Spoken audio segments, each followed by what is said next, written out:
2,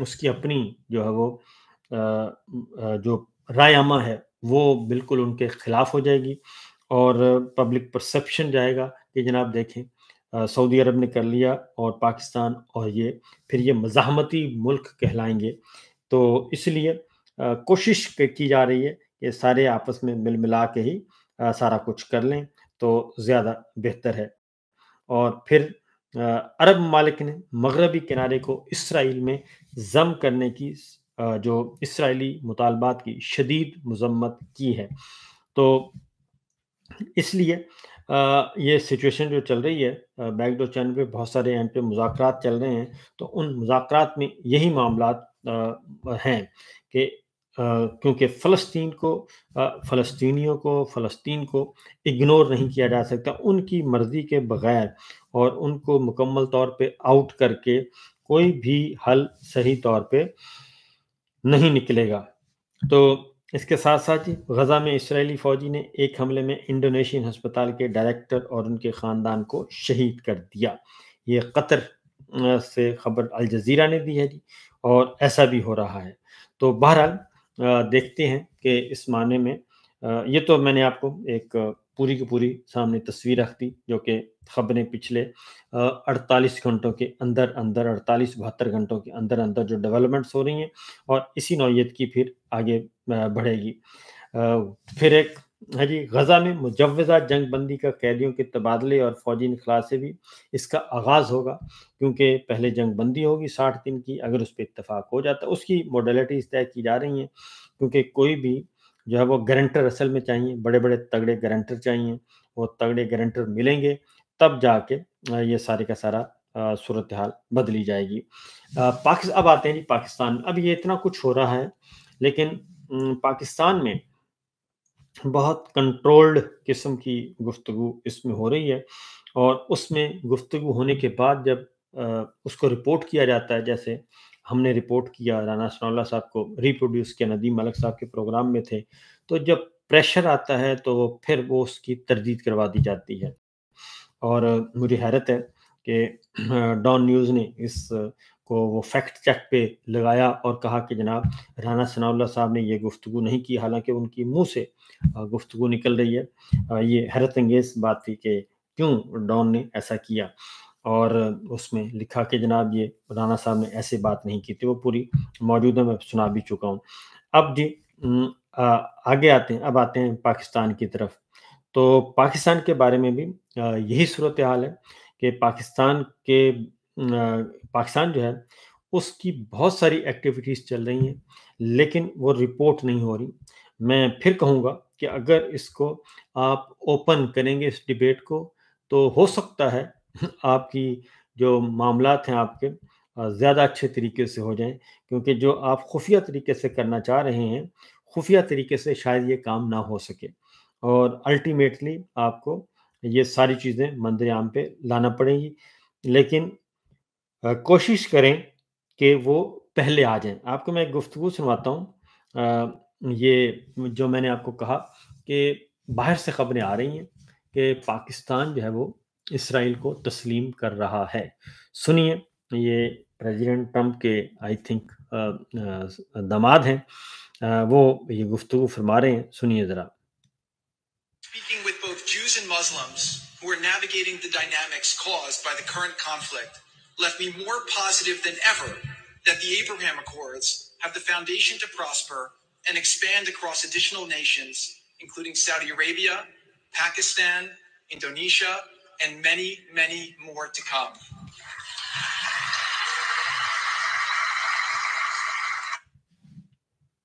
ٹھیک ہے جی، اور اس نے سارے نام بتا دیے کہ پاکستان دوبارہ سنا دیتا ہوں تاکہ کوئی شک شبہ نہ رہے، اور پھر میں آپ کو رانا ثناء اللہ صاحب کی بھی گفتگو سنوا دیتا ہوں۔ اب دونوں کی گفتگو سنیں گے تو آپ کو اندازہ ہو جائے گا کہ واشنگٹن میں بھی وہی بات ہو رہی ہے اور اسلام آباد میں بھی وہی بات ہو رہی ہے۔ Speaking with both Jews and Muslims who are navigating the dynamics caused by the current conflict left me more positive than ever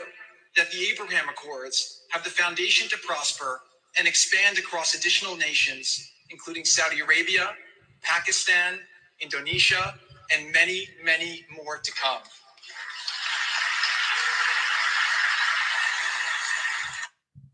ٹھیک ہے جی، Saudi Arabia, Indonesia, Pakistan and many many more, یعنی کہ پورے کے پورے کوئی پیچھے رہ نہیں جائے گا. تو یہ ہے واشنگٹن سے اعلان ہوا ہے. اب اس میں پہلے تو جو پاکستان تھا، یعنی کہ ہماری جو حکومت ہے فارم 47 کی، وہ پہلے تو صرف وہ کہہ رہے تھے کہ خاموشی سے ہو جائے. اب وہ ایک قدم اور آگے چلے گئے ہیں، اور ان کا جو اگلا قدم ایک قدم اور آگے گئے ہیں، تو وہ میں آپ کو سنوا دیتا ہوں، تاکہ آپ کو اندازہ ہو سکے کہ جناب ہم کوئی ایسی بات نہیں کر رہے کہ جس کی وجہ سے یہ کہیں. ہم تو وہ رپورٹ کر رہے ہیں کہ جو ہو رہا ہے، اور وہ خود کر رہے ہیں. میں آپ کو یہ سنوا، رانا ثناء اللہ صاحب کی گفتگو سنیے گا کہ وہ یہ کہہ رہے ہیں کہ جناب پاکستان، سعودی عرب، ترکیہ اور ایران کو ابراہم اکارڈ سے متعلق مشترکہ فیصلہ کرنا چاہیے.